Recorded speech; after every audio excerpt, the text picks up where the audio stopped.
안녕하세요. 조청현입니다.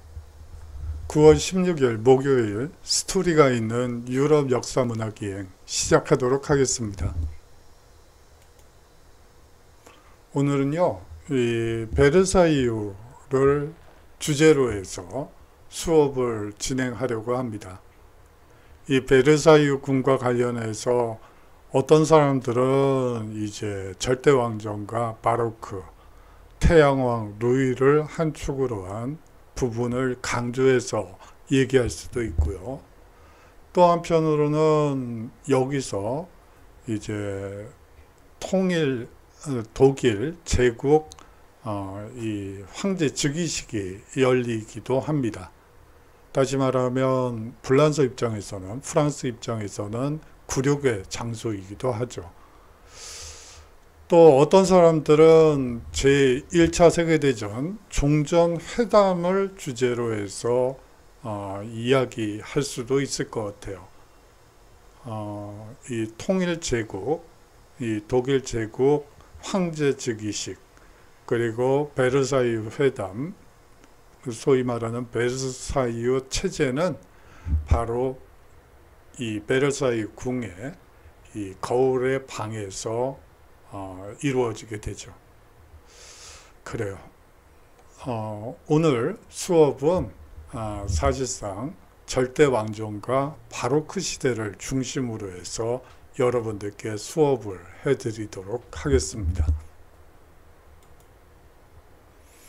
오늘 강의는요, 이 베르사유 궁을 통해 이 절대왕정과 바로크 시대를 이해하는 수업으로 진행해 보려고 합니다.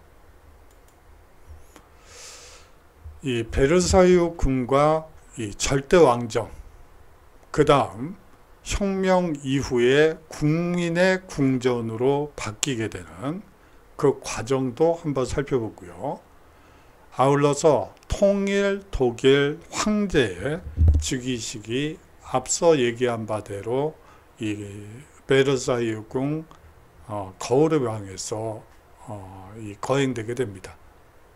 자, 이런 전반적인 베르사유와 관련된 전반적인 이야기를 통해서 절대왕정과 혁명, 그리고 이 프랑스의 영광과 굴욕을 함께 한번 수업 시간에 이야기해 보려고 합니다.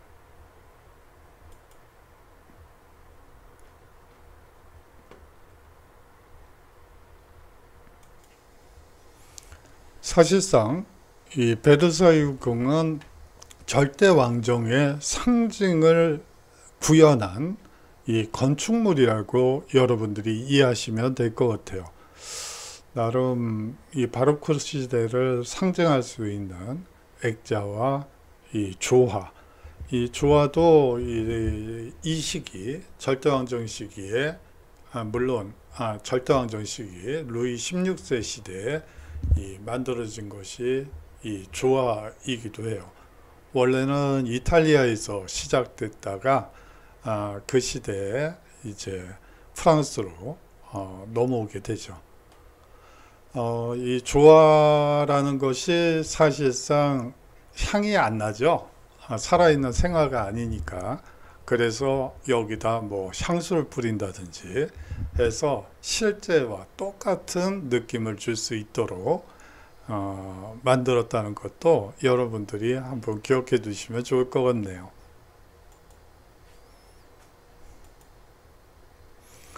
(1789년) 프랑스 대혁명이 발발할 때까지 이 베르사유는요, 이른바 절대왕정의 권력이 자리 잡은 이 명실상부한 정치와 통치의 중심지로 기능합니다. 파리에 비해 루이 14세의 왕권이 돋보이는 설계를 하게 되죠. 지방 분권적인 귀족 세력들이 루이 14세가 주도하는 중앙정치에 종속되는 결과를 낳게 됩니다. 예, 그렇습니다. 이 루이 14세 이전 시기엔 사실상 지방 분권적인 귀족 세력들이 사실상 통치자로서 기능을 했죠. 이 사람들은 스스로 관세를 매기기도 하고요. 법을 제정하기도 합니다. 그래서 자신이 이 할당받은 지역에서 사실상 국가의 기능을 수행하게 되죠. 물론 이 재판권 역시 이 귀족의 수중에 있었습니다.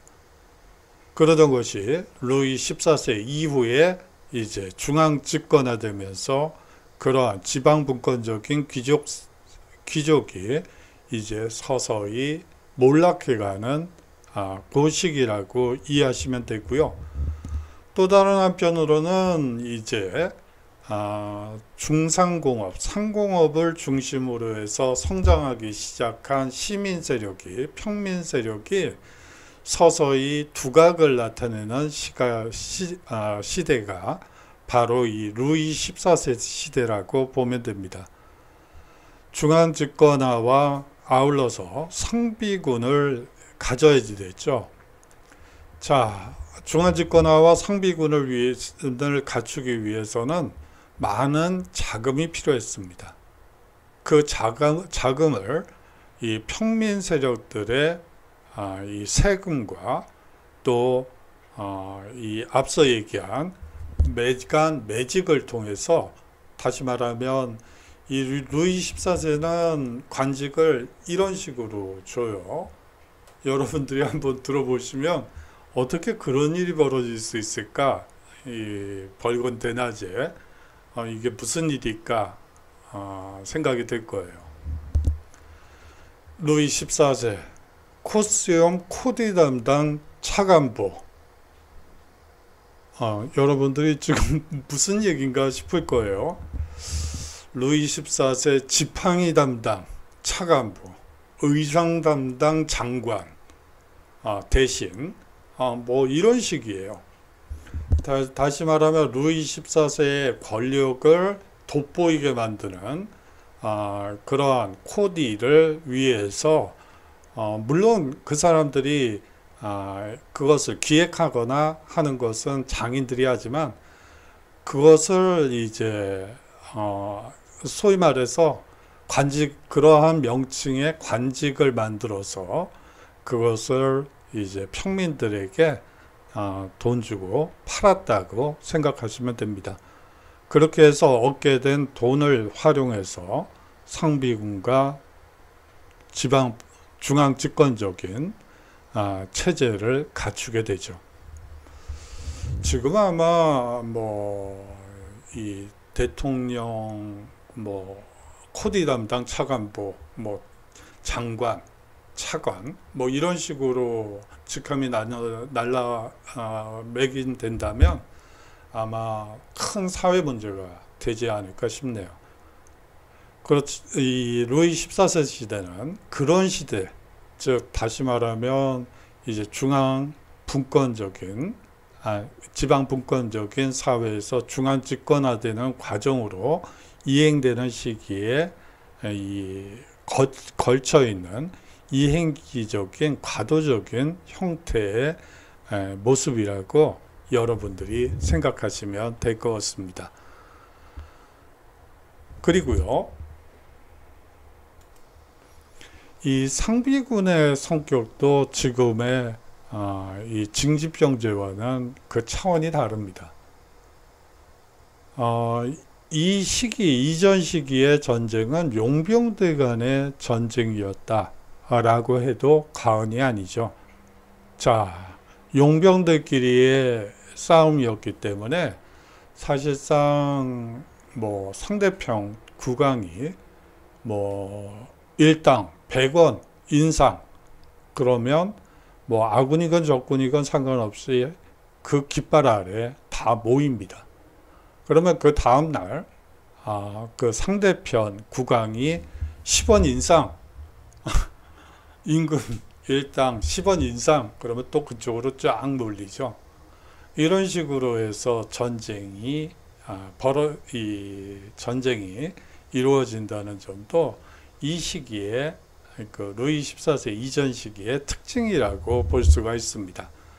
그러던 것이 이제 상비군이 등장하게 되면서 소위 말하는 국가와 국왕을 위해 충성을 다하는 군대가 만들어지기 시작했다는 점도 이 시기의 중요한 특징 중에 하나입니다.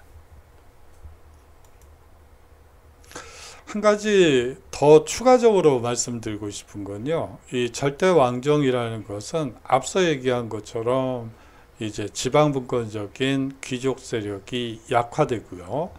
거기에 비해서 이제 상공업을 중심으로 한 이 평민 세력이 이 세력을 강화시키던 그 중간점에 이 절대왕정 시기가 존재합니다. 다시 말하면 절대왕정이라는 것은 귀족과 성직자, 평민이 힘의 균형을 이루었을 때 가능한 체제라는 거죠. 여러분들이 한번 신전을 그려보세요. 머릿속에 신전을, 그리스 시대의 신전을 그리고 기둥을 3개를 한번 그려보십시오. 그 기둥 3개가 고른 높이가 됐을 때 신전이 안정적이죠. 그런데 갑자기 평민 세력이 갑자기 이 세력을 강화해서 힘을 키워서 쑥 위로 올라갔다고 칩시다. 그 신전은 붕괴됩니다. 바로 이 프랑스 혁명은 이 평민 세력이 제3신분 세력이 힘을 강화해서 이 안정적인 절대왕정을 붕괴시켰다라고 이해하는 게 맞을 것 같습니다. 이 베르사유 궁의 가장 큰 특징 중에 하나는 사실상 이것을 부각하기 위한 것이었어요. 인간만이 아니라 자연의 지배자 역시 루이 14세였다 라는 점을 부각하기 위해서 만들어낸 상징물이 바로 베르사유 궁이라고 여러분들이 이해하시면 될 것 같습니다. 베르사유 궁은 크게 궁전과 정원으로 구성되어 있죠. 궁전이 인간에 대한 통치를 위해 설계된 공간이라면요, 이 정원은 자연에 대한 지배를 상징화시킨 공간이라고 볼 수가 있습니다. 궁전의 의례와 의식을 통해서 모든 인간에 대한 통치를 위한 이 무대로서 이 궁전을 활용했고요. 이 정원은 아주 인위적으로 만들어졌죠. 사실 이 루이 13세 시대에 사실상 그 베르사유는 이 왕실 사냥터였습니다. 자, 왕실 사냥터라는 것은 숲이 우거지고 그 지역 일대는 전부 늪지대였어요. 그렇기 때문에 사실상 이 자연이 잘 보존된 곳이라고 볼 수가 있죠. 그 자연을 인위적으로 궁전화시키고 정원화시키는 과정에서 자연에 대한 지배도 이 절대왕정을 하늘로부터 부여받은 루이 14세가 이 자연을 통치한다 라는 개념을 백성들의 마음속에 심기 위해서 이 정원 또한 아주 인위적으로 만들어지게 됩니다. 자, 그러기 위해서는 절대군주에 대한 이해가 필요할 것 같습니다. 이건 루이 14세의 모습이에요. 이 그림을 가지고 온 이유는요, 한번 복장을 보세요. 파마를 한 건 둘째치고요. 스타킹에 하이힐을, 이거보다 더 사실은 긴 하이힐을 신고 다녔습니다. 그리고 이제 반바지를 입고 다니는데요. 자, 사실 스타킹, 하이힐, 파마 이러한 것들은 물론 이거는 파마가 아니고 가발이에요. 제가 좀 잘못 말씀을 드렸네요. 이 가발인데 이러한 요소들이 사실상 이 남성들의 원래 귀족들의 왕족들의 전유물이었던 점 여러분들께 말씀드리기 위해서 사실은 이 사진을 가지고 왔습니다. 그래요. 여러분들 부모님한테 어머님들한테 한번 여쭤보시면 불란서체 스타킹 그러면 한때 이 상당히 유행한 뭐 잘 뜯어지지 않고 댄싱이 잘 안 가고 뭐 이런 것으로 유명했던 스타킹이 있었습니다. 뭐 그 상표를 여기서 얘기하면 안 될 것 같아서 그렇고요. 이 사실상 이 시기부터 이 왕족과 귀족들을 위해서 만들었기 때문에 아주 좋은 기술을 가지고 있다고 볼 수가 있겠죠. 그래요. 뭐 사실상 이 하이힐과 스타킹 뭐 같은 얘기를 반복할 필요는 없을 것 같습니다. 절대 군주는요, 그에 기대되는 군주의 규범을 따르는 것이 기대됐습니다. 신하들 역시 신하로서의 규범을 따라야 했죠.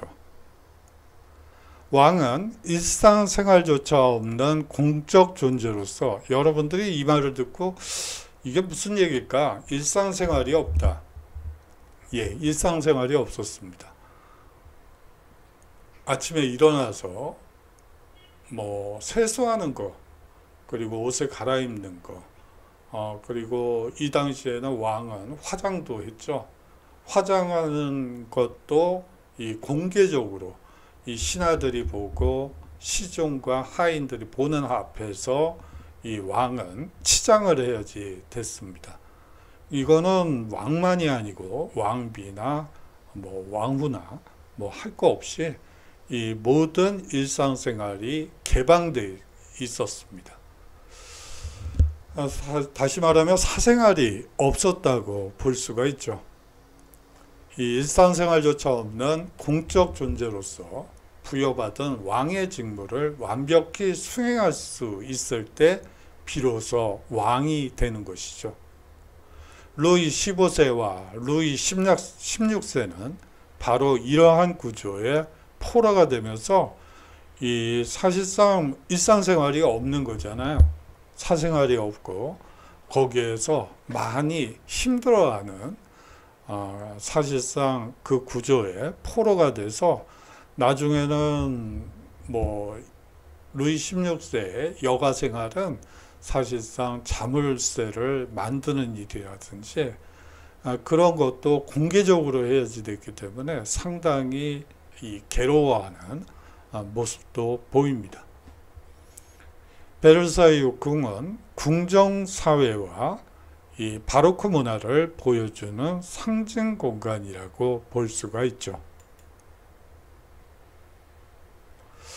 자, 이 사진을 보고 이 그림을 보고 이게 뭐 하는 그림인가 하는 모습이 생각이 들 것 같아요. 여기에 태양왕의 표식이 있죠. 이 분은 루이 14세의 발레하는 모습입니다. 예. 이 발레는 이 프랑스에서 시작된 이 궁중 무용이라고 볼 수가 있습니다. 그런데요, 이 루이 14세 절대왕정이 구축되면서 이 발레 역시 통치 수단으로 활용되게 되죠.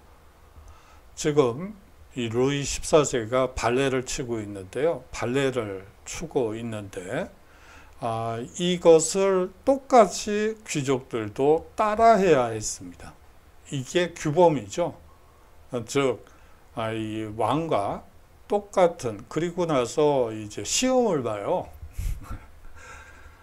똑같이 잘 규범에 따라서 발레를 춘 경우에는 이제 높은 이 반대급부를 받을 수 있고요. 이 왕의 규범을 따르지 못한 이 발레 이제 몸이 무거운 분들은, 귀족 중에 무거운 분들은 발레를 치고 싶어도 출 수가 없겠죠. 그런 경우에는 사실상 이제 실격 판정을 받고 재시험을 보고 이런 식으로 해서 사실상 발레를 통해서 이 절대왕정을 만들어내는 모습이 있기 때문에 한번 가지고 와봤습니다. 여기에서도 마찬가지로 발레 슈즈가 아니고 하이힐을 신고 춤을 추고 있는 모습입니다. 그래요. 이 하이힐과 관련해서는 베르사유 궁에 화장실이 없었기 때문이다 라고 흔히들 얘기하는데요. 그거는 맞는 말이에요. 궁 자체 내에는 화장실이 전혀 없습니다. 물론 요새는 만들어지긴 했지만 이 시기, 절대왕정 시기에는 화장실이 없었죠. 그렇기 때문에 이제 없으니까 노상방뇨를 할 수밖에 없고, 심지어 이 대변을 보는 친구들도 있고, 그러다 보니까 이 하이힐을 신을 수밖에 없었던 것이죠. 예, 이제 베르사유 궁전을 한번 살펴보도록 하죠. 이 규모 면에서 보면 이 정원이 훨씬 더 넓기 때문에 이 궁전이 상대적으로 왜소해 보일 수 있습니다. 이 궁전과 주변의 부속 건물에 이 사실상 5천여 명이 거주가 가능한 공간이 이 베르사유 궁이었습니다. 분양권을, 지금 이거를 어떤 식으로 표현할까? 그러다가 여러분들이 이야기 쉽게 하려면 분양권이라는 표현이 훨씬 더 와닿을 것 같아서, 아파트 분양권 있잖아요. 이 분양권을 얻으려는 귀족들이 너무 많아서 이 궁전의 공간은 늘 부족했죠. 사실상 이 분양권, 다시 말하면 궁전의 공간을 임대해 줘서 또 수입을 얻기도 했어요. 그렇게 하면서 이제 귀족들이 이 분양권을 얻기 위한 경쟁이 벌어지면서 궁전의 공간은 늘 부족했습니다. 궁중에 새로 진출한 귀족들은 조그마한 거처라도 얻기 위해 치열한 경쟁을 벌일 수밖에 없었죠. 이 얘기는 조금 이따 보다 더 자세히 살펴보도록 하죠. 예, 국왕을 마련하려는 귀족들입니다. 예, 이 귀족들이 더 높은 지위를 얻기 위해서는 국왕의 이 총애를 한 몸에 받아야 했습니다. 그렇기 때문에 사실상 앞서 얘기한 것처럼 이 베르사유 궁 이 분양권을 얻기 위한 경쟁도 치열할 수밖에 없었죠. 그리고 누가 더 가까운 곳에 이 거처를 마련하는가가 또 이 총애의 이 중요한 기준이었기 때문에 그런 면도 있었습니다. 각 방마다 옮기면서 행해지는 국왕의 일련의 일가에 대한 의뢰는 권력을 고정시키기보다는 궁궐 전체를 권력이 역동적으로 전개되는 무대로 만들게 됩니다. 예, 약간 뒤에 이제 국왕의 침실을 얘기를 할 텐데요. 이 국왕 침실에서 이 베르사유 궁의 일가가 시작됩니다. 그리고 그 모든 것은 의례화 되었죠. 사실상 그렇게 함으로써 궁궐 전체를 권력이 역동적으로 전개되는 무대로 만든 것이죠. 앞서 얘기한 바대로 일견의 일과에 대한 의례 작업이 있습니다. 아침 기상부터 시작해서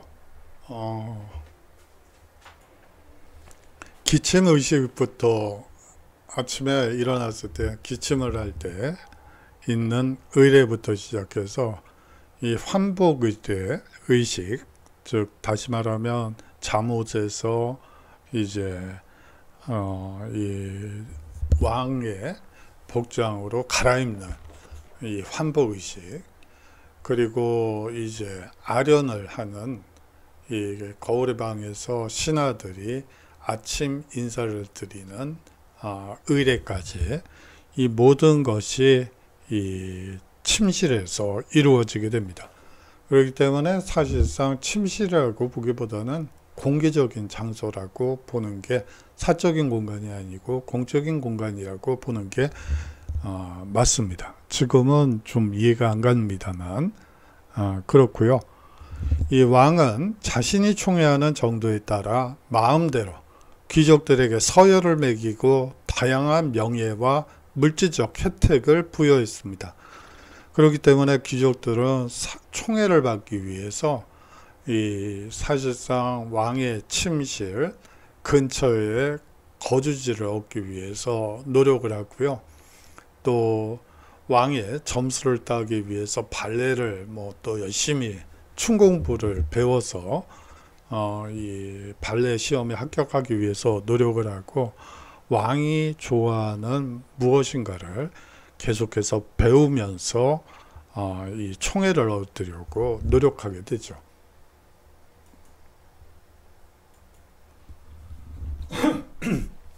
죄송합니다. 귀족들은 왕에게 더 가깝게 다가설 수 있는 위치를 차지하기 위해 경쟁을 벌였습니다. 왕의 총애가 이 귀족에서 저 귀족으로 이동함에 따라 궁중사회의 권력관계도 변동하게 되죠. 그래요. 이 왕의 총애라는 것이 한 곳에 고정되어 있지 않죠. 사실상 이 귀족에서 저 귀족으로 이동할 수밖에 없습니다. 그에 따라서 궁중사회의 권력 지형도가 달라진다고 여러분들이 생각하시면 될 것 같습니다.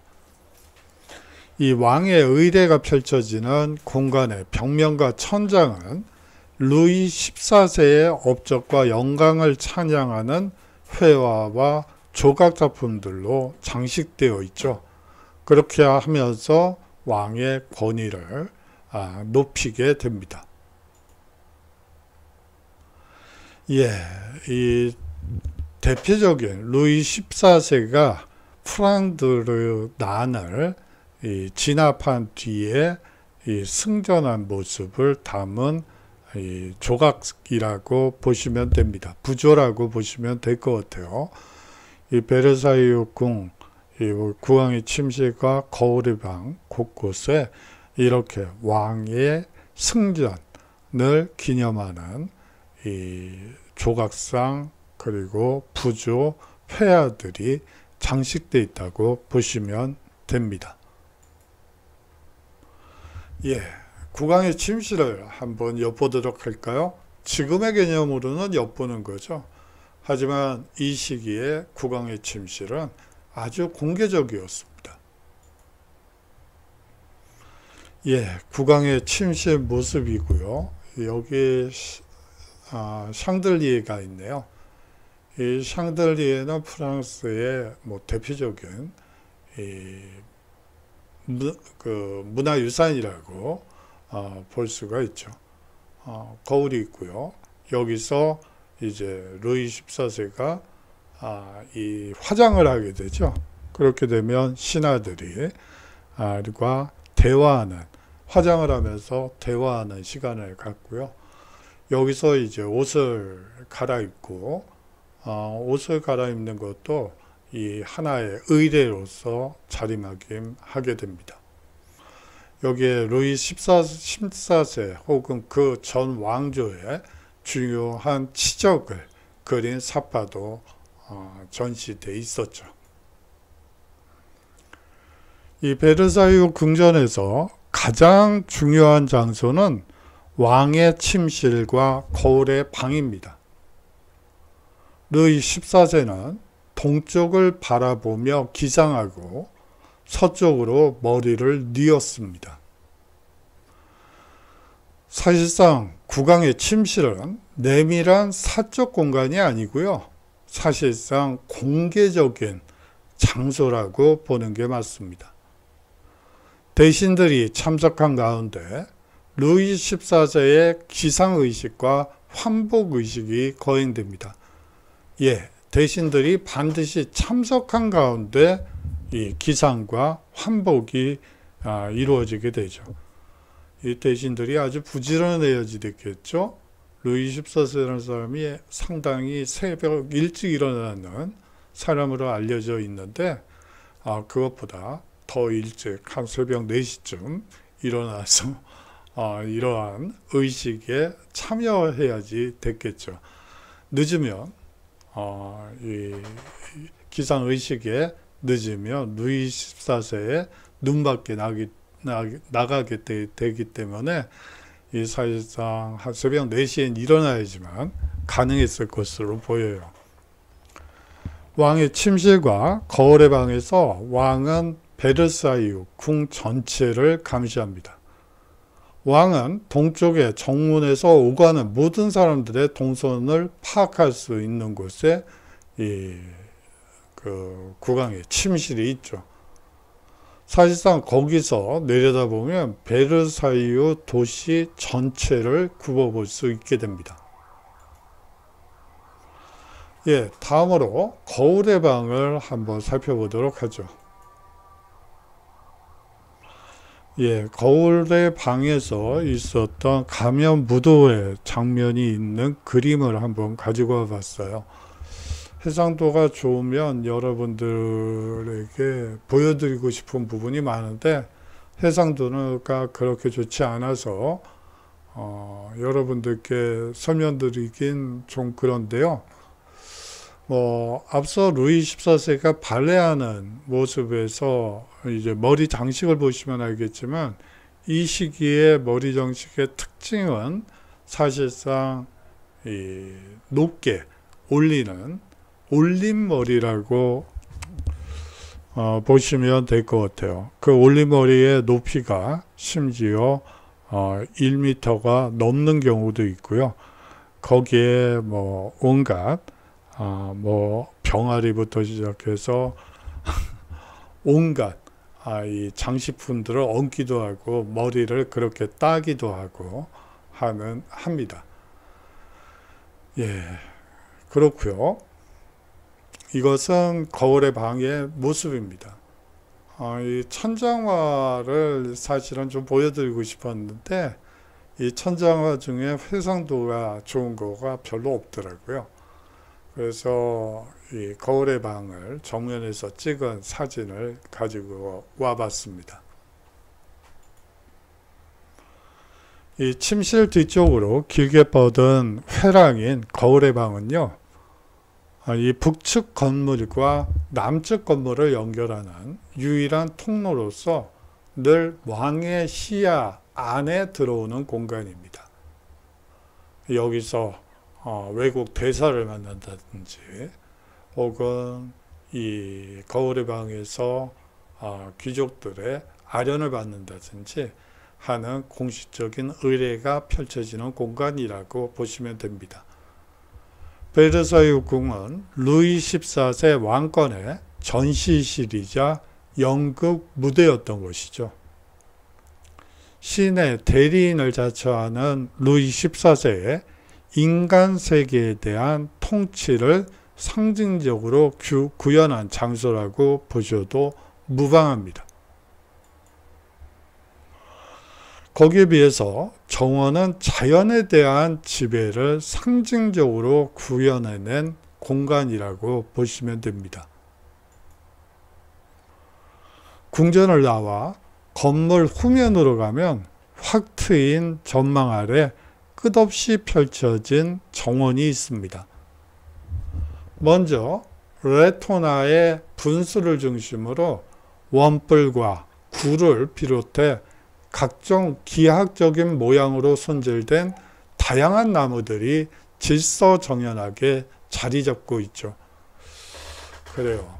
이 베르사유 궁의 뭐 이것은 유럽 시기에 이 바로크 시대에 만들어진 이 궁전의 특징이기도 한데요. 아주 좀 인위적이라는 느낌이 많이 듭니다. 사실상 나무들도 뭐 정삼각형으로 혹은 정육각형으로 이 사실상 저게 나무가 아니고 모형인가 싶을 정도로 아주 인위적으로 손질된 나무들이, 그것도 일직선상에 아주 뭐 숲이라는 게 이 불규칙적이잖아요. 나무의 형태도 여러 가지고요, 종류도 여러 가지인데 단일한 품종으로 아주 인위적이고 그런 냄새를 풍겨요. 여러분들은 개인적으로 경복궁이 더 나으세요? 덕수궁이 더 나으세요? 좋으세요? 사람에 따라서 경복궁이 좋다는 사람도 있고, 창덕궁이 더 낫다는 분들도 있습니다.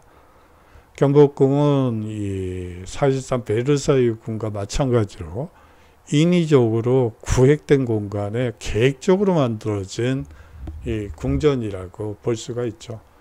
거기에 비해서 창덕궁은 뭐 예를 들어 개울이 있으면 거기다 다리를, 인위적인 다리를 연결시키긴 하지만 그것을 메꿔 가지고 하지는 않거든요.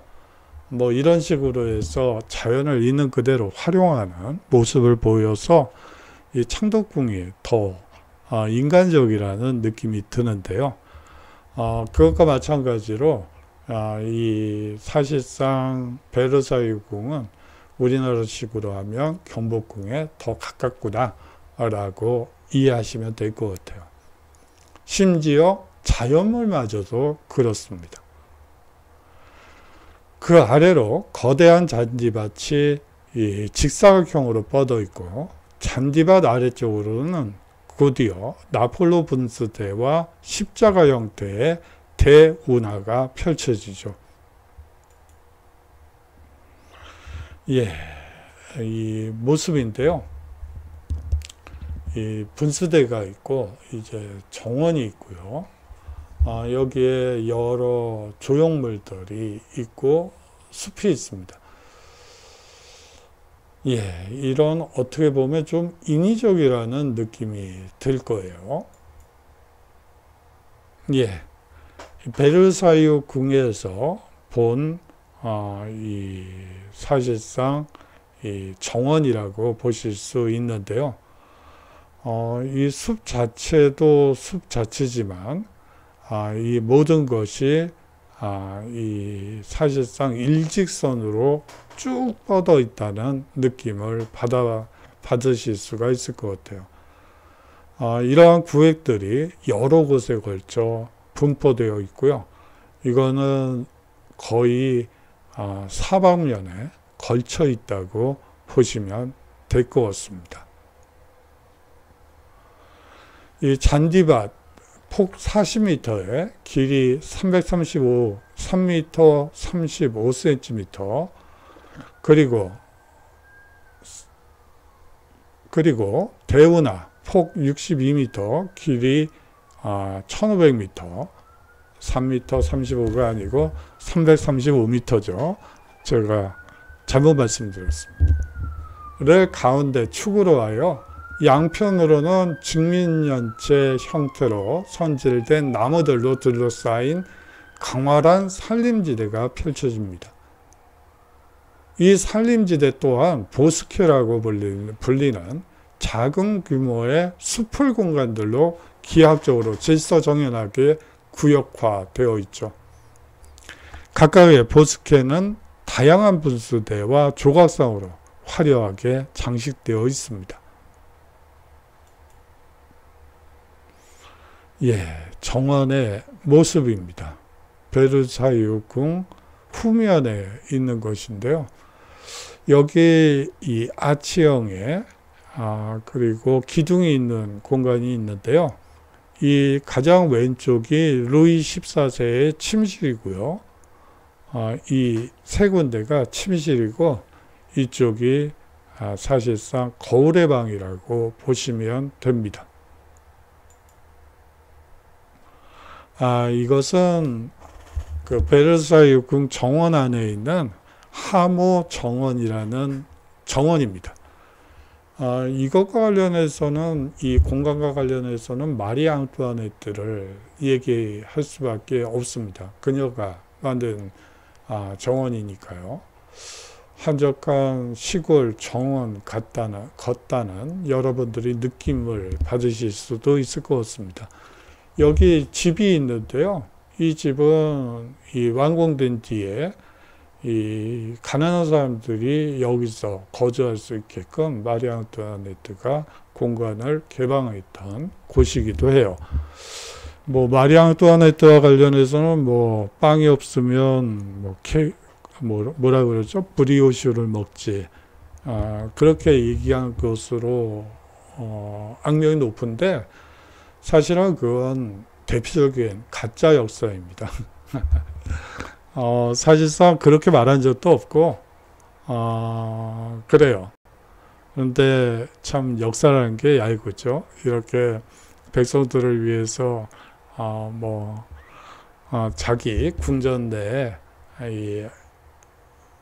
이 주거 시설을 평민들에게 개방하기도 하고, 또 이 당시에 결혼하기 위해서는 사실은 지참금이나 이 집이 필요했어요. 남자들은 집을 장만해야지 됐고, 여성들은 지참금을 혹은 혼수를 여러분들이 알기 쉽게 하려면 혼수라고 얘기하는 게 맞겠네요. 혼수를 준비해야지 됐습니다. 그런데요, 이 마리 앙뚜아네트는 그러면 이제 결혼에 대해서 여러분들께 잠시 얘기를 할게요. 옆으로 생김에 이 당시에 결혼 연령은 몇 살 정도에 결혼할까요? 예, 침묵이 흐르고 있죠. 그것도 그럴 것이 비대면 수업이니까 그럴 수밖에 없습니다만, 예, 그래요. 지금 무슨 소리가 들렸어요. 환청이지만 지금 혼자 놀고 있네요. 죄송합니다. 예, 조언은 아니에요. 여러분들이 흔히들 과거의 결혼 연령에 대해서 얘기할 때 조언을 얘기하는 사람들도 있는데, 대부분 30대 중후반 정도에 결혼을 하게 됩니다. 왜냐하면 집을 장만해야지 되고 혼수를 준비해야지 되는데, 이 부모님들이 해주는 것이 아니고 사실상 본인이 벌어서 집과 혼수를 장만해야지 되죠. 그렇기 때문에 미혼자, 독신자의, 요새 독신자란 말을 써도 되는지 잘 모르겠는데, 여하튼 결혼하지 않은 사람들이 상당히 비율상으로 높았습니다. 거의 30% 이상이 결혼하지 못해요. 집을 장만하지 못하고 혼수를 장만하지 못하면 결혼을 할 수 없기 때문에 당연히 그렇게 되는 것이죠. 예, 옆으로 샜습니다. 마리 앙뚜아네트는 사실은 지참금이 없는 결혼하지 못한 여성들에게 이 지참금을 하사해서 결혼을 올리기에 도와주는 여러 번 그런 적이 있었죠. 여하튼 마리 앙뚜아네트에 대해서는 나쁜 이미지가 워낙 강하기 때문에 제가 아무리 이런 얘기를 해봤자 소용이 없는 얘기긴 하지만, 좀 역사에도 가짜 역사가 진짜처럼 팽행하는 측면이 있어서 한번 옆으로 세봤습니다. 예, 궁전에서 바라본 정원을 살펴보도록 하죠. 루이 14세가 하늘과 땅, 물, 초목을 한눈에 조망할 수 있도록 설계되었습니다. 대문화에서 바라본 풍경은 모든 것이 베르사유 궁전 중앙으로 향하고 있기 때문에 모든 초점이 왕궁으로 모이는 듯한 인상을 주죠. 예, 마치 이 대운하에서 베르사유 궁전을 보면 사실상 이 베르사유 궁전으로 걸어갈 수밖에 없다는 느낌을 줄 정도로 이 중앙을 완전히 장악하고 있다고 보시면 됩니다. 베르사유 정원에 대한 루이 14세의 애정이 너무나 깊어서 직접 베르사유 정원 관람 방법을 집필하기까지 하죠. 자, 이 정원에서 이 특징적인 것은 이런 것이고 여기는 반드시 봐야 돼. 이거는 짐이 이런 뜻으로 만든 거야. 뭐 이런 내용이라고 보시면 됩니다. 다음으로 궁중사회를 보도록 하죠. 예, 아주 국왕과 여왕이 지나가자 아주 예법을 갖춰서 인사를 올리고 있네요. 베르사유 궁전에서 이루어지는 모든 활동은 루이 14세를 중심으로 이루어지게 됩니다. 존재만으로 태양계의 빛을 발산하는 태양처럼 루이 14세가 베르사유 궁 전체에 영향력을 미치는 것은 불가능했죠. 그래요. 사실상 모든 곳에 존재하지 않으면서도 모든 곳에 영향을 미치는 방법은 의례와 예절이었습니다. 자, 여러분들이 이 대목을 읽어보면서 이게 무슨 얘기인가 할 거예요. 바로 뒷장에서 자세히 설명드리도록 하죠. 루이 14세는 왕이 부재하는 공간에서도 마치 존재하는 것처럼 모두가 행동하게 하는 장치를 만들어냅니다. 섬세하고도 엄격하게 조직된 궁중 예절과 의례들이었죠.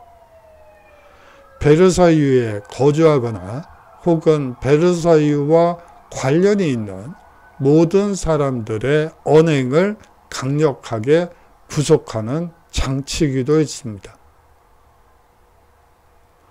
궁중 예절과 예식들은 중세 말부터 규모화되기 시작했죠. 루이 14세는 산만하고 불규칙적인 여러 관행들을 일괄적으로 종합하고 정리해서 엄격하게 적용되는 체제로 규범화시켰습니다. 예, 궁중의례의 의미, 중요성에 대해서 살펴보도록 하죠. 이 궁중 예절과 예식들은 베르사유 이 궁중 귀족들에게 서열 관계를 온몸으로 체득하게 만들어 주었죠. 태양계와 다르게 궁중 사회에서는 왕만 빼고 모든 위성은 같은 궤도를 돌지 않습니다. 태양계 주위로 지구라는 위성이 계속 돌고 있죠. 뭐 지구만이 아니고 목성이라든지 금성 등도 같은 궤도로 돌고 있습니다. 하지만 이 절대왕정의 이 태양왕 주위의 이 태양계의 위성들은 이 사실상 끊임없이 궤도 변경이 일어난다고 보시면 될 것 같아요. 이 절대왕정의 주위를 도는 위성은 태양인 루이 14세의 바로 이 총의 정도에 따라 끊임없이 궤도 변경이 이루어지게 됩니다.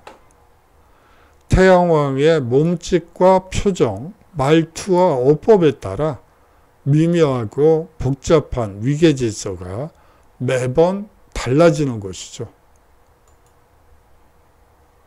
그렇게 되면서 귀족들 간의 경쟁이 불붙게 됩니다. 왕의 총애를 얻기 위한 치열한 경쟁에 뒤이어 그 자리를 유지하기 위해 경쟁하게 되죠. 이러한 관계는 국정을 논의할 때뿐만 아니라 기상, 식사, 산책, 연애와 같은 왕의 일상적인 의례나 비공식적인 자리에서 더욱 두드러지게 됩니다. 비공식적인 행사에서 어느 귀족이 왕의 이 눈도장을 받았대. 그러면 그 주변으로 이제 귀족들이 몰려가서 그 왕에게 이러이러한 것을 좀 부탁하면 어떨까? 뭐 이런 식의 관계가 형성된다고 이 검은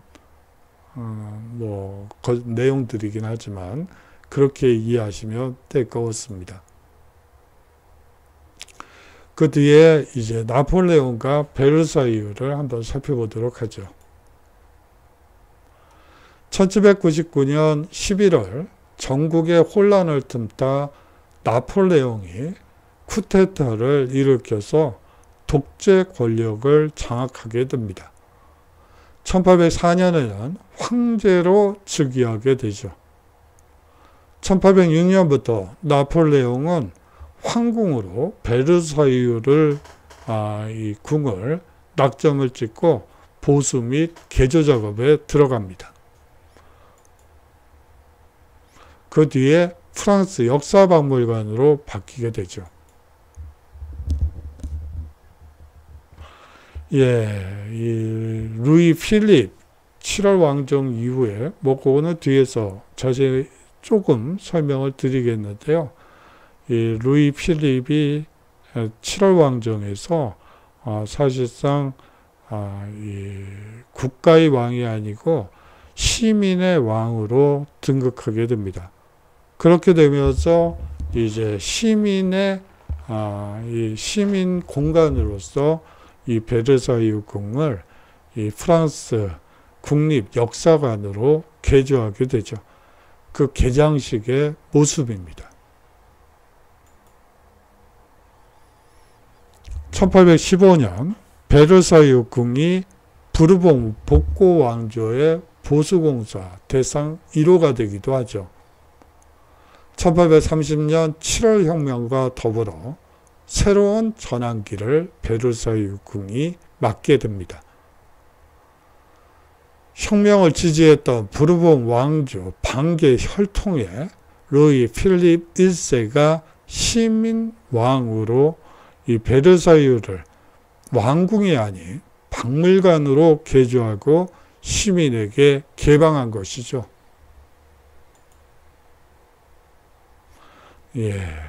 베르사유 궁이 개조된 이후에 프랑스 역사박물관으로 개조된 이후에 이 산책을 다니는 이 평민들의 모습을 잘 보여주는 것 같아서 한번 가져왔고요. 루이 필립 1세는 프랑스에서는 이 두 흐름, 즉 구체제와 혁명 세력이라는 이 두 흐름이 승화되어 하나의 국민이 되어야 하며 그 자신이 구체제와 혁명을 모두 구현하고 있다고 믿었습니다. 베르사유는 그가 생각하는 이상적인 국민 형성의 기념 공간이라 평가되었죠. 그렇게 되면서 1837년부터 프랑스 역사박물관으로 개조되게 됩니다. 마지막으로 굴곡진 역사의 순간들을 살펴보도록 하죠. 1848년 2월 혁명과 제2공화정의 수립, 그 뒤 나폴레옹 3세의 쿠데타와 제2제정을 거친 후 이 베르사유는 19세기 말에서 20세기 초에 치욕과 불행, 복수의 순간들을 경험하게 됩니다. 이 각각에 대해서 여러분들께 설명을 드리면 너무 복잡해지고 시간이 많이 걸려서 기회가 되면 말씀을 드리겠는데 2월 혁명이 일어나고 나서 사실상 혼란기가 있게 되죠.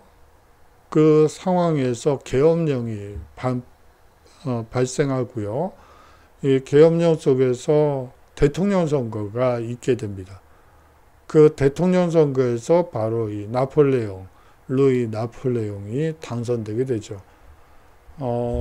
그 선거에는 사실상 여러 대통령 후보들이 있었지만 뭐 계엄사령관 출신도 이 선거에 나서고 대통령 후보로 나오고 뭐 공화파에서도 나오고 뭐 사회주의권에서도 나오고 그랬지만 이 나폴레옹의 영광을 다시 부활시키겠다는 나폴레옹이 당선되게 돼요. 그 다음에 이제 이 나폴레옹은 쿠데타를 일으켜서 나폴레옹 3세로 즉위하게 되죠. 예, 뭐 그 정도로 말씀을 드릴게요. 너무 복잡하게 나가면 여러분들이 그냥 줄 수도 있으니까 그냥 여기서 끝내고요.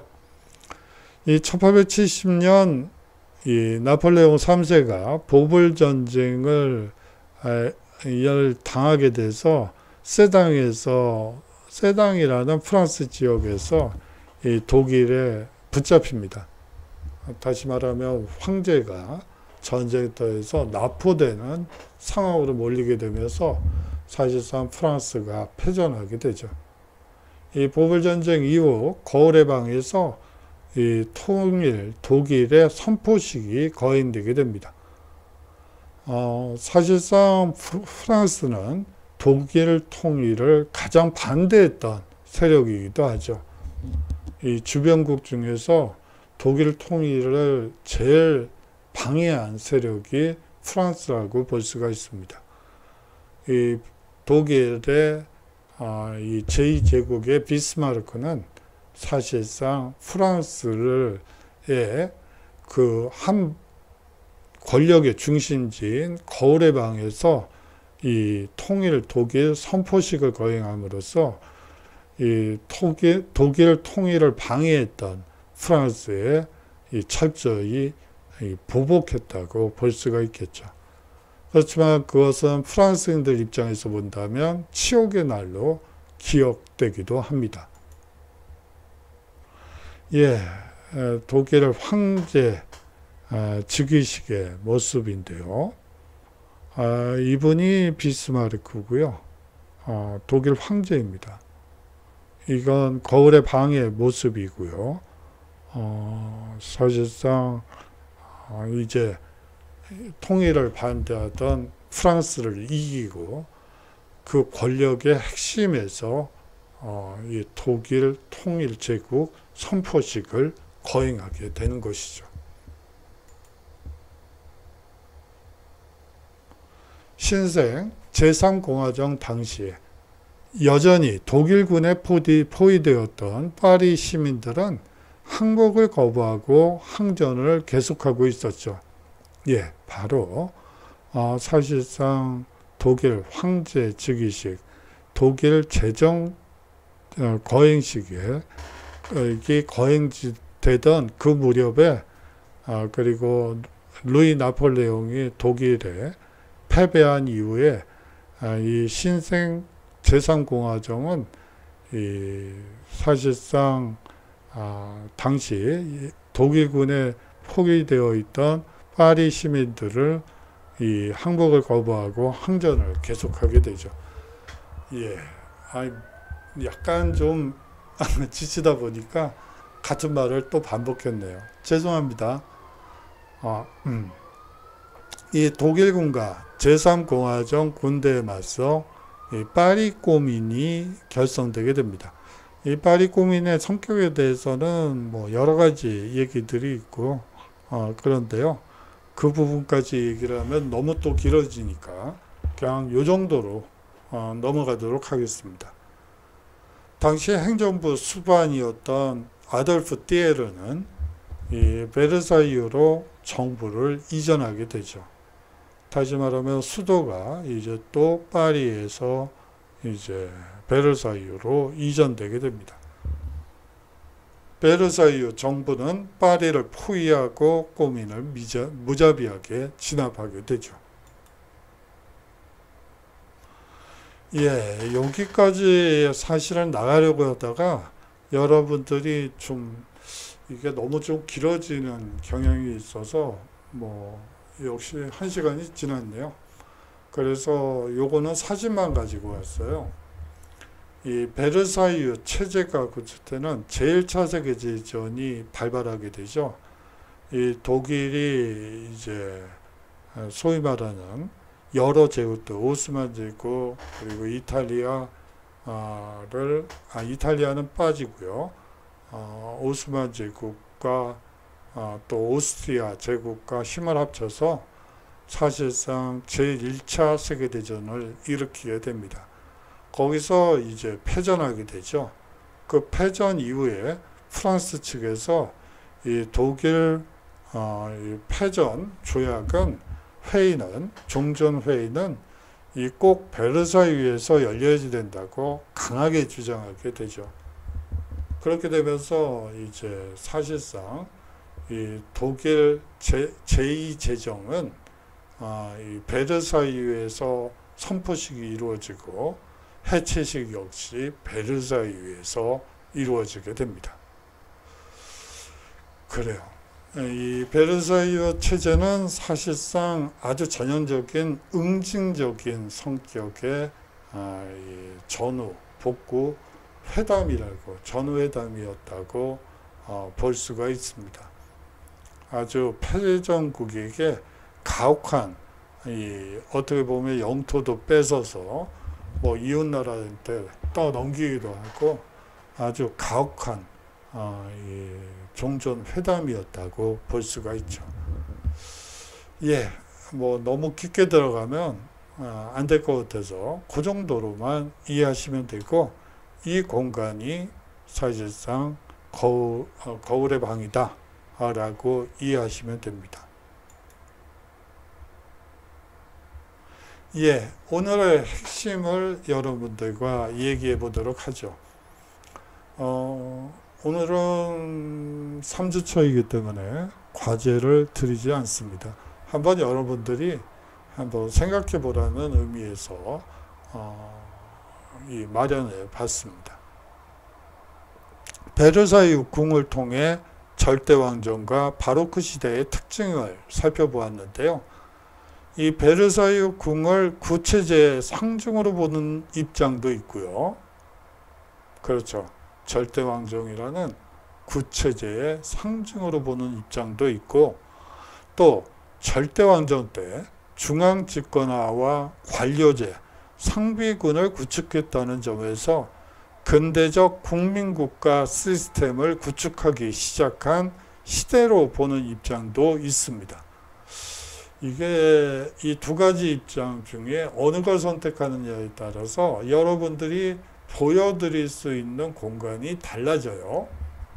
뭐 거울의 방은 뭐 반드시 어느 거를 얘기를 하든 다 들어가 봐야지 되지만, 이 절대왕정을 이 구체제 상징으로 보는 경우에 그것을 보여드리기 위한 공간과 이 근대적 국민국가 시스템을 구축하기 시작한 시대로 보는 입장에서 보여드릴 수 있는 공간은 다르다는 점 꼭 말씀드리고 싶었어요. 만약에 과제를 냈다면 사실상 아래와 같이, 만일 여러분들이 베르사유 여행 안내사라면 이 두 가지 관점 혹은 뭐 제3의 관점이 될 수도 있어요. 어떤 점을 보여주고 싶고 그 점을 보여주기 위해서 어떤 공간을 소개할까 한번 물어보고 싶었는데, 오늘은 3주차이기 때문에 격주과제는 내지 않겠습니다. 자, 장시간 동안 수업 들어주셔서 끝날 때 인사를 드리고 화면을 켜놓고 여러분들께 인사를 드려야지 된다고 생각을 했었는데 뭐 어떻게 하다 보니까 화면도 안 켜놓고 오늘의 핵심까지는 핵심부터 카메라를 켜고 여러분들께 인사를 드려야지 그랬었는데 못 드릴 것 같아서 지금 방금 켰어요. 예, 장시간 동안 수업 들어주셔서 감사하고요. 다음 주에 건강한 모습으로, 뭐 다음 주가 추석이죠? 추석이네요. 뭐 예전 같은 추석 분위기는 아니긴 합니다만 여하튼 안부 인사를 서로 이렇게 나누는 그런 따뜻한 시간이었으면 좋겠네요. 예, 장시간 동안 수업 들어줘서 감사하고요. 다음 주에 건강한 모습으로 서로 인사 나누도록 하죠. 안녕히 계십시오.